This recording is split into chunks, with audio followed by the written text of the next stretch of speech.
Yeah, so the context to doing this exercise about deprogramming and using addiction compulsion in order to deprogram more of our suffering. And I was giving the context. One of the most helpful models with addiction was the 12-step and NAAA and all of that, which psychotherapeutically as therapists we are encouraged to study it and to go there, check it out, write papers on that. Yeah, so the new model of recovery from the killing inquiries is a little different from that. What's essentially different is that in the old model, like the 12-step model, it requires for you to quit. It requires for you to decide that I'm an addict, to say I'm an addict as part of the first step, and I'm powerless over this, and to somehow inadvertently, there's some good intentions to doing that, but somehow to own. However, there's this side effect of this. Now I'm an addict, now creating another identity, deficiency, story identity, I'm an addict. And actually there were scientific tests that you take a bunch of people that have addiction tendencies, and then the one who believes that I'm an addict has more chances of relapsing in addiction than the one who doesn't believe he's an addict. Anyway, I don't want to go into, I have a lot of respect and appreciation for 12-step work. What's different about this model is that in the 12-step model is that we focus on stopping the behavior. You got to stop. The aim is to stop. And then you are getting validation and praise and appreciation for the time sober, which is a sign of recovery. And the more time sober, then it's good. Yeah. So in the new model of recovery, the idea is that it was discovered experientially by Scott, and I can verify that, and other people, is that the very attempt at trying to stop it, trying to fight it, to manage it, to quit it, to have it less, all of this creates some internal force of aversion towards the addiction, which fights with the craving. So the craving towards the activity or substance, or when we talk addiction here, I mean, tobacco, weed, cocaine, alcohol, chocolate, movies, Netflix, porn, seeking love, buying, shopping, Facebook, iPhone. So it can be activities, not just substances. And yeah, in the new model, this that we are going to do is the idea is that unless your addiction is very strong, like third stage addiction, which is harmful and very detrimental and takes over your life. So unless you are third stage addiction where it's recommended to stop, the idea was you can't do inquiry with a needle in your arm. It's not possible. So, but if the addiction is not extremely harmful and dangerous, then it works better to not fight the behavior, not try to stop the behavior, but more like process, do a little somatic awareness-based process before using or after using, and then using. That's the idea, and the model is that the problem is not the behavior. The behavior is a way to regulate our suffering. There are different ways for self-regulation, like meditation, yoga, being in a group like that, like this regulating our nervous system and calms us down. But chocolate, ice cream, weed or tobacco also regulates the system. So all of this, from one angle, are the same thing. Of course, some are more productive and are leading to more peace. Some are just reinforcing something. So we are not trying to fight the behavior. We are trying to discover the drivers. What is the suffering that is unpleasant in my body, mind, that I need to escape through the addiction? What is that suffering? the suffering, the drivers that are part of this new model basically is so that which fuels the craving and that which we are trying to alleviate through the addiction is deficiency stories. So if you have any such things like deficiency stories, they are painful. Actually, I can't trust, I'm not safe, I'm unlovable, whatever. Deficiency story is a driver. Emotional repression. Emotional repressions. I have feelings that are there for a lifetime, not allowed to come up. Then this creates pressure, suffering. So then we need to mitigate that with some substance or activity. So deficiency story, emotional repression, unprocessed trauma. Some of these events, I mean, science discovered through their not tests, researches, published works about that. Another driver is shame, which is tricky. So the shame about this addiction, or shame in general about something, shame that I think I'm unworthy, or shame that I left my kids or something. So the shame is a driver. Shame about using is a driver, especially in this area of, sexual stuff and porn. The very shame about it kind of contributes to the shame is like an aphrodisiac from one angle. Unprocessed emotional, chronological triggers, trauma, deficiency story, shame, emotional repression. So there can be also deficiency story about the fact that I can't stop. I can't stop this. I've been trying to stop this. Now I have this deficiency story. I'm weak. There's something wrong with me. So that the shame about it. So the idea is to, in this new model, is to find out what drives it and then empty those buckets of emotional repression, or starts to process them.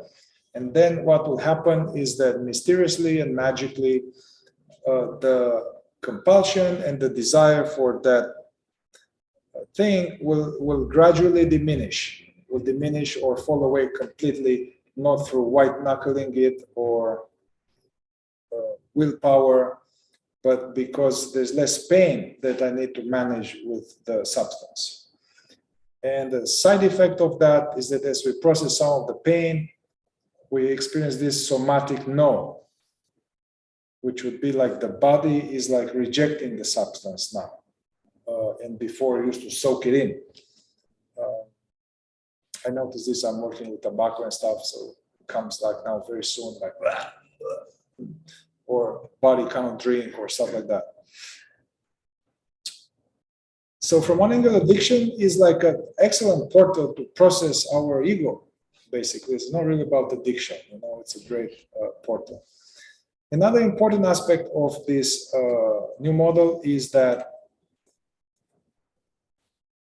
there's this element of preoccupation. Preoccupation is that there's attention goes there. The preoccupation with the substance or the activity, which is, it's two forces fighting each other. I want it, I need it. This is the craving. And then there's the aversion, like I shouldn't have it. It's not okay. I should quit. It's bad I'm doing. Why are you doing this? So these are fighting. And actually the second force of aversion towards it, I shouldn't be doing it. This actually, it's very much keeps the addiction going. So that's pretty much unusual to hear that, because usually we think that, oh, the part of me that wants to quit is my friend. And at the same time, they are playing together. So part of this technique is to have some inquiries to break them apart. And even if we just do this level of preoccupation to bring to awareness the aversion, this diminishes some of that. Anyway, so I suggest we look into your life and pick up something that is close to this, some type of substance or activity that has a compulsive element that you keep finding yourself engaging, but you're like, you don't want to, you know, either electronic stuff, substance stuff, alcohol, certain activity, but something that you know, it bothers you know, because, you know, I can consider coffee an addiction, and I've been drinking coffee, and I have no problem with drinking coffee for myself. So, yeah, something that bothers you, something that you have in a conflict. I mean, you can do it more psychologically too, if you really are one of these types that are very, they don't have the substance kind of thing. Maybe beating oneself up, so self-criticism or anything like that. I don't know, you can take something like this. And let's do it. So we're going to use a lot of these reverse inquiries, and yeah, I'm going to do it with you on some substance. And then online, if somehow my pace is too fast, I mean, for people who are going to watch this video later, and then there are still thoughts or images popping or sensations, before I go to the next step, you can pause it, welcome, allow, that is settled before we go to the next step. So, yeah, so it's recommended to start from presence. So let's tune back into being aware of the breathing and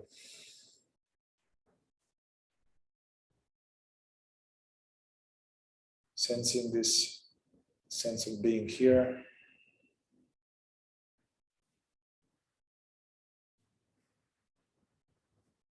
You see this online. We've already been doing some meditation, so you may want to pause and do a little bit of mindful witnessing practice, and then come back to this. So I would like that we all bring up to your mind's eye, inside, this whatever substance of activity, whatever that is, substance of activity.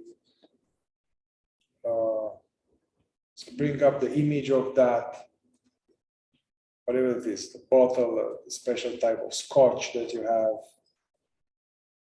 weed, tobacco, Facebook, iPhone,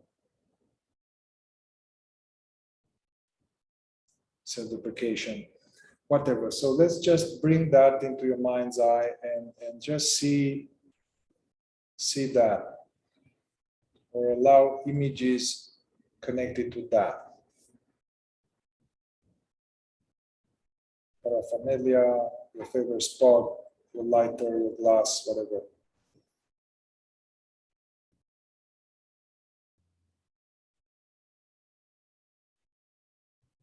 Simply welcoming this here, in this space, without judging it, analyzing it, or anything at all.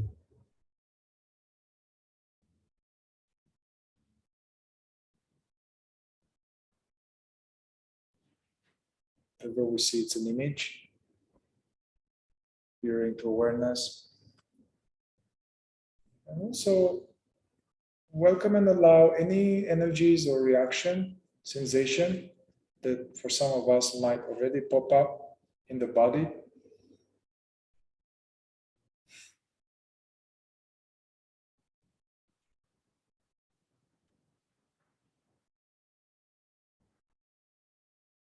Without doing anything about it, witnessing.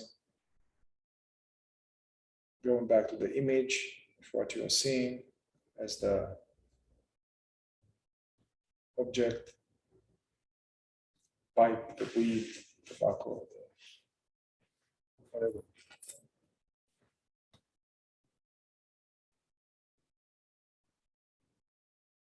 Okay, so if you already feel certain energy in your body, then keep the attention there as we do the inquiry, because there's something there already alive. If you feel okay in your body, then so seeing that substance or activity, and let's say this, we do this reverse inquiry on aversion towards it. So we say this statement, and then we watch any thought, any word, sensation without, so this is not about analyzing, just dropping this inquiry and witnessing.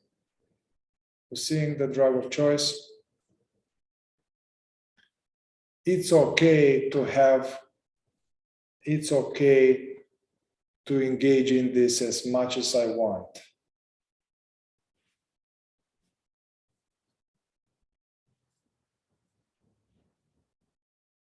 It's okay to engage in this as much as I want.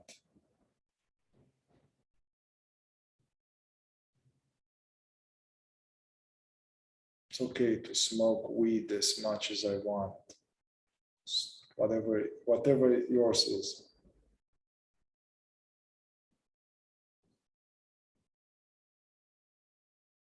If there's any thought, just notice it. If it says no or bullshit, translate, it's not okay. Just watching this thought. There's no thought, and just energy. Notice and allow that energy.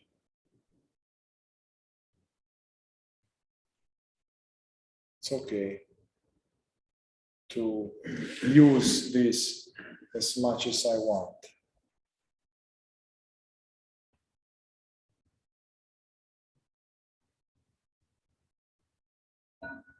For me comes, no, it's not okay.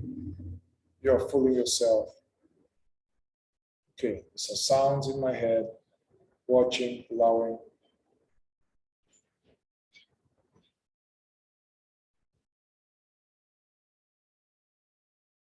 There's some energy in the body without thoughts. Mind it. What does it say if you were to say something?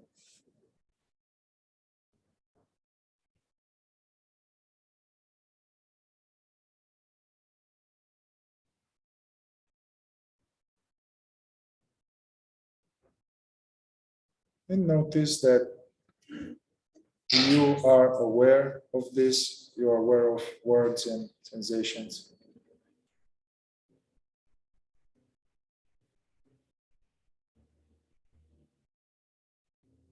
Notice the aware openness.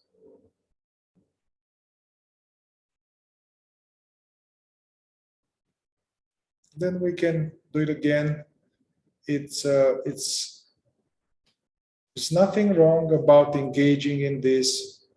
I can do this as much as I want, anytime. Witness and allow.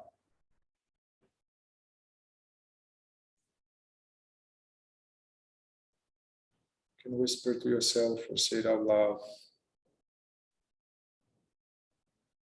There's nothing wrong with using this every day as much as I want.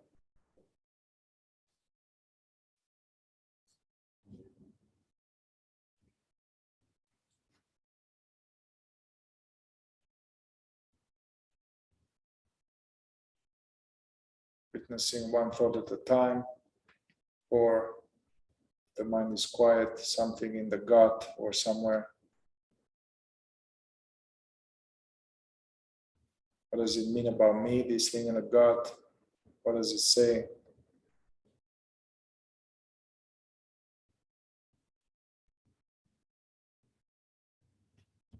I don't like it. I shouldn't be smoking like that.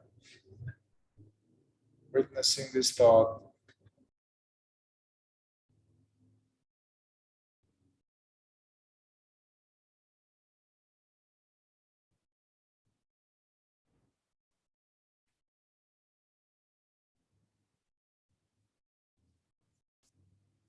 Just staying present, noticing the space in which things are unfolding. If it gets quiet, you can recharge it, or let's do another one still on the area of aversion. It's perfectly okay for me to use this as much as I want, anytime. It's perfectly okay for me to use or do this.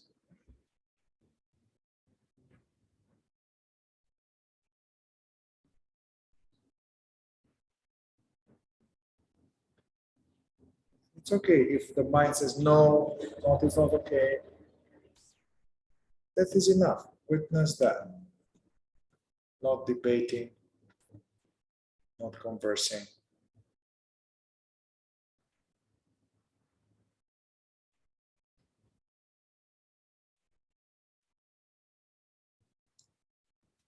I don't need to manage this compulsion. I don't need to manage this compulsion. It's totally okay to do it whenever I want.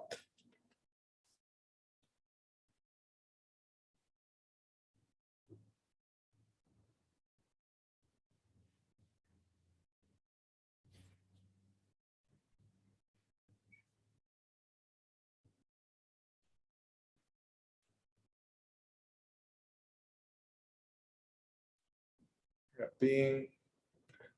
being this witnessing, which notices sensations, thoughts, images.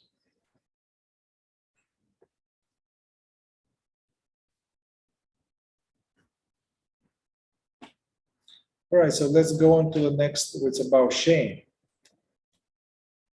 Staying as this aware presence, let's say this. I have no shame. I have no shame or guilt around using this as much as I do. I have no shame or guilt about this.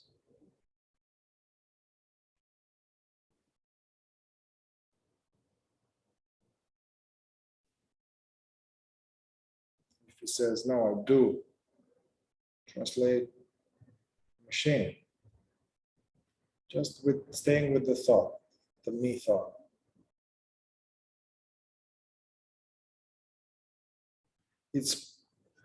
I don't mind if everybody I know and all my clients and everybody, they know how much I'm using.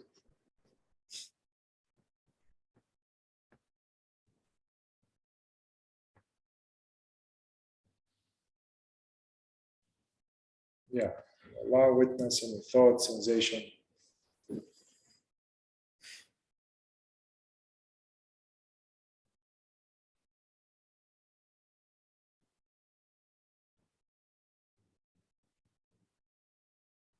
If there is something in your body, mind it, see if it says something, even if it's the same over and over.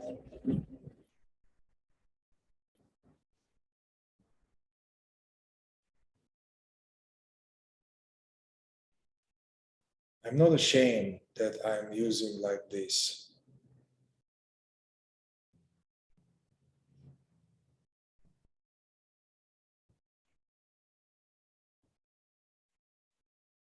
Yeah, whatever comes up, notice also that which is aware of it.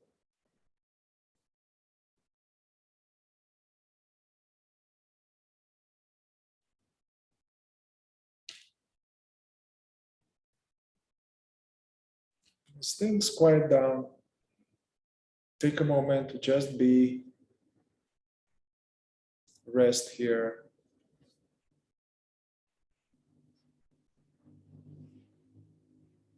So let's go to the next inquiry.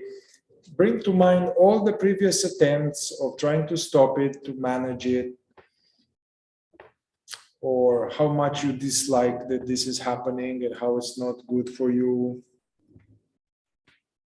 So welcome to mind all past efforts, struggles,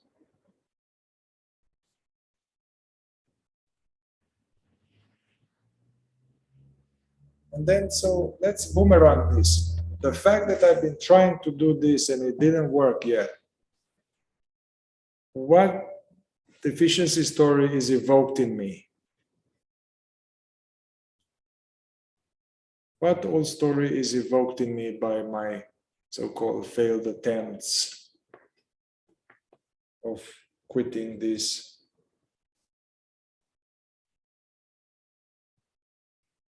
Whatever it is, I'm weak, I'm a failure, I'm an addict. To see whatever it is and put it on the screen and watch it word by word or hear it.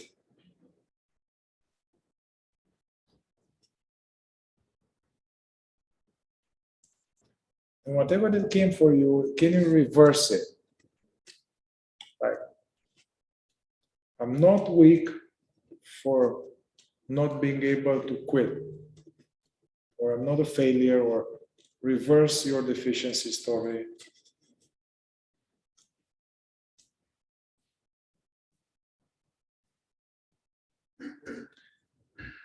And observe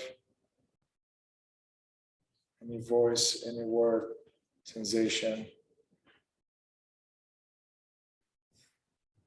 like bubbles, like snow flakes in a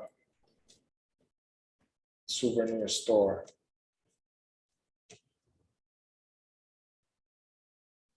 I'm not weak for using.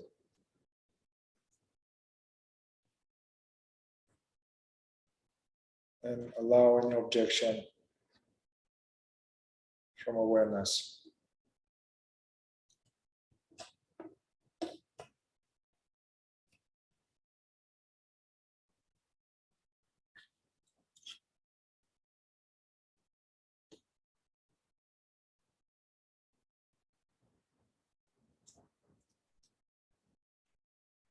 Yeah, so by now, maybe some of us, we notice there is some area in the body where this compulsion is connected to, like the belly or the chest or something. So if you have something like that, anchor your inquiry into that area. Like feel into that area.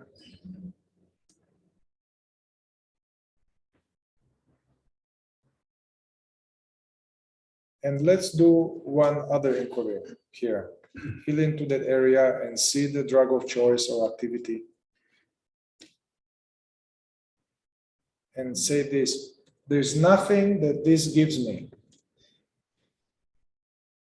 that I don't already have. There's nothing that this gives me that I don't already have.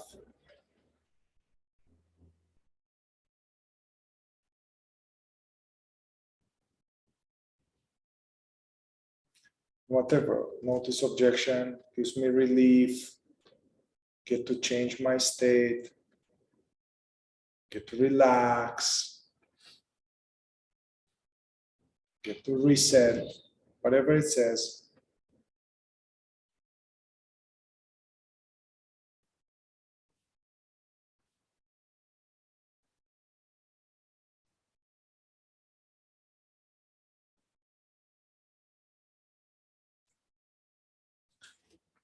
As things quiet down, see once again the substance, the activity of choice in your mind's eye.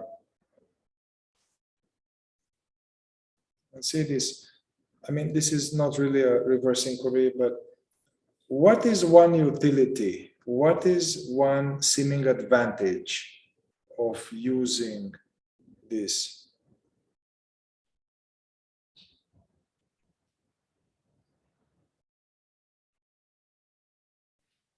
Whatever this is, I get to feel better, I get to punish myself, whatever it is, just witness the thought. What's one seeming advantage of this compulsion?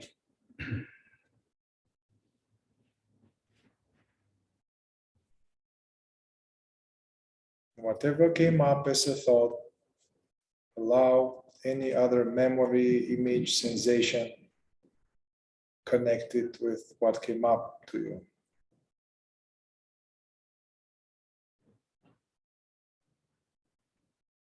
Just witness.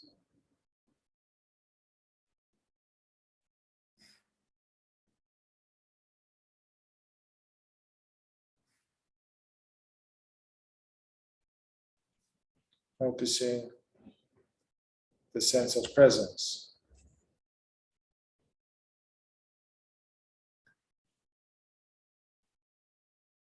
What is a cost or one disadvantage? What's one disadvantage of this addiction?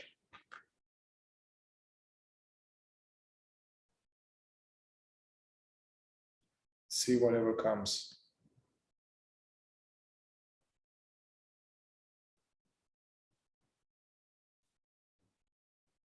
Escaping my pain and slowing down my evolution. But whatever comes for you, it hurt my lungs, shortened my life. Whatever comes, notice the voice and allow anything else connected with what just came up. Images, other random energies appearing to your awareness.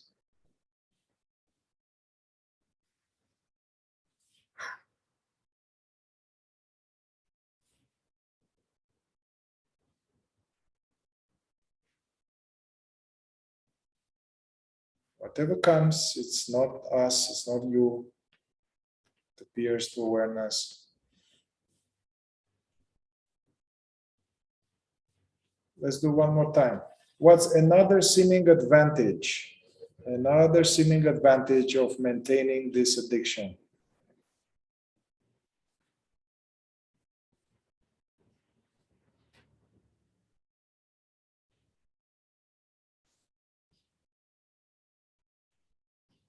You can have more fun, or I get into the music, or I forget about all this shit. Whatever comes, let it come. I get to be more friendly. Sex is better. I don't know, whatever.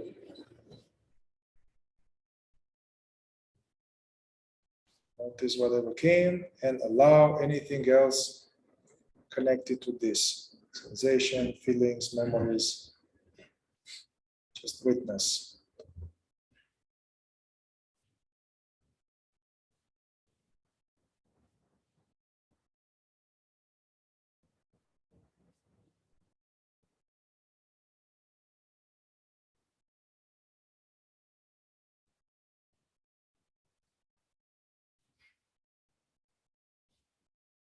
Noticing the background, which is just aware.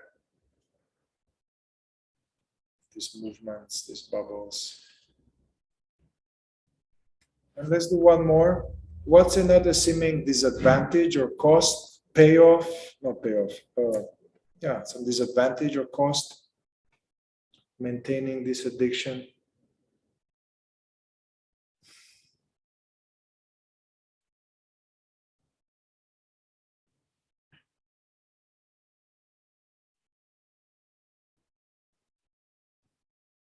Whatever comes, welcome any other content around that.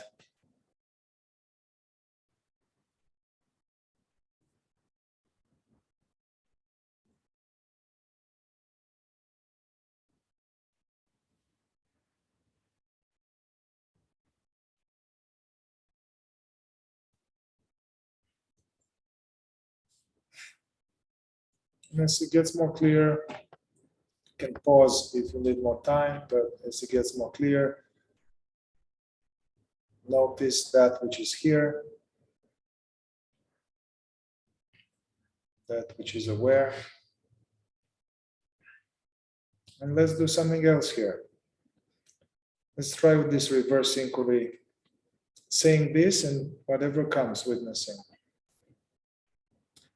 I believe it's possible for me to free myself from this compulsion.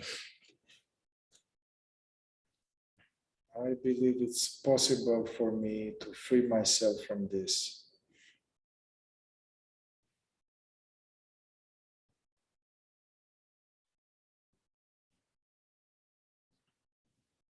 Tune into the body too. Is any sensation? Allow. See if you were to say something.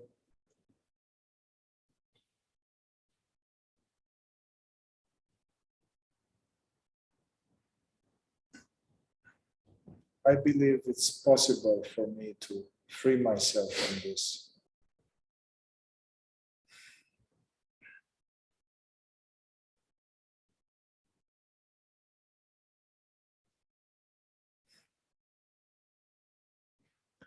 Another inquiry is,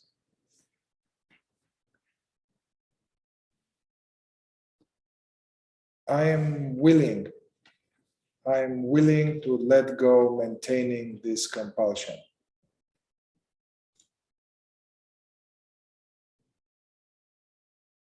Whatever comes is okay. No goody-goody answers. I'm willing to let go maintaining this.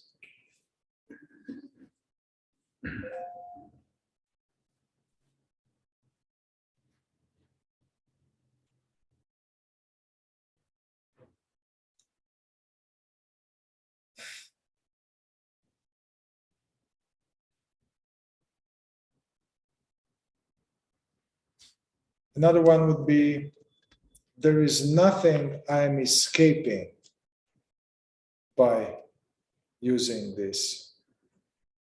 There is nothing that I'm escaping.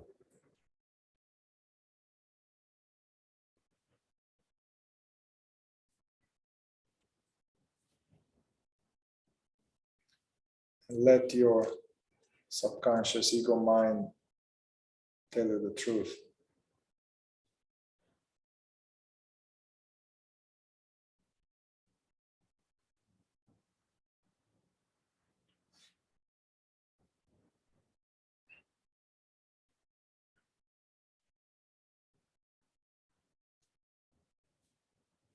Then you can use, if something came up, I don't know, I'm escaping sadness or stress or something, or grief or anger or boredom, you can reverse it like,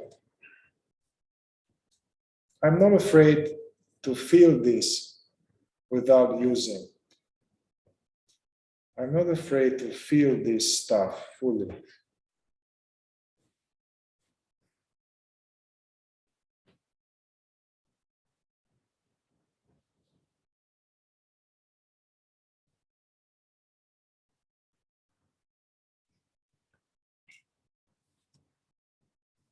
Yeah, so we'll wind it down here. So whatever we're dealing here with is some energy, pictures, thoughts that appear to awareness. We are not them.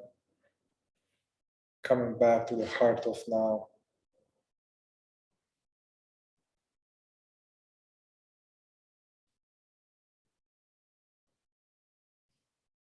Resting in and as this aware silence.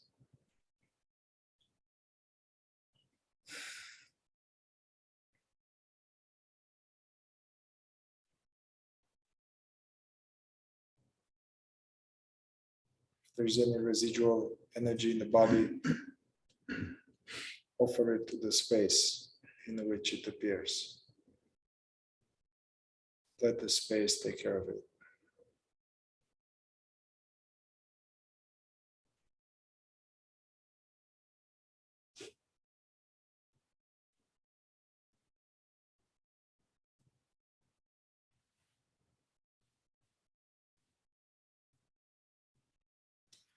Yeah, so this was a sample. There are other inquiries to use, and I have not used actually the one that stirs the desire. which is like you see the drug of choice and say, and this is wonderful to do it, you know, let's say you smoke, you want to smoke, you roll the cigarette, and before smoking it, I look at it, I feel in my body, I feel there's something in the body for some of us, and say, I don't want to smoke this now. I have no desire, no need to do this. This will bring, no, I do. I want to smoke it. I want to give it to me now. Leave me alone. Back off. So there's this element of the preoccupation is that I don't need to smoke now. No, I do. I want. Watching this and then going into it's okay to smoke now as much as I want. It brings no, it's not okay. I'm doing this back and forth. So this is good to be done. Scott did recently a video, said the secret sauce for this method, the secret teaching of the new model of recovery is this one, that you need to do inquiry before or after. Yeah, I honestly, I'm not doing it each time before or after. It will take a lot of time. But at the same time, I am doing a few times a week. And I can see it's really nice to do it before. Like, you know, I have a break, I really want to smoke something. And the body is like, has no interest to do this equally, man. It's like, just leave me alone. Like, but it's really powerful to do it. Then there's this thing like you can rate, you feel the compulsion, you can rate it. Okay, from 1 to 10, how strong is it now? Okay, it's like a 7. And then just do this. I don't want this. It's okay to have it. Doing this for a few minutes, this in itself diminishes the compulsion to like a 3 or so. Yeah, so that's the thing. And ideally, the idea is to, when you uncover some of the drivers, what is it for you? For me, I notice when it comes up the core program, it tries to come more lately. Oh, okay, I have no family. I'm alone in the belly. Then there's the desire for substances increases, and so you know it's a strong correlation between resurfacing trauma and the desire to manage it. Another strong driver is this. If people are in our life, they are pressuring us or they're doing interventions to stop, to quit, man, come on, it's time. What do you need? Did you go to a meeting? So somebody pressuring us actually doesn't help at all. So, or if you are not so much into addiction, but you have a partner that has an addiction, I'm telling you straight up, you're pressuring him or her to stop. This is an essential element that keeps it going for him. So that's very tricky. That's unknown. Yeah, I mean stories with Dan and other people that were in the environment that was pressure when they were no longer in a pressured environment, and people in their life, Dan will say, hey man, I watched porn 5 hours last night.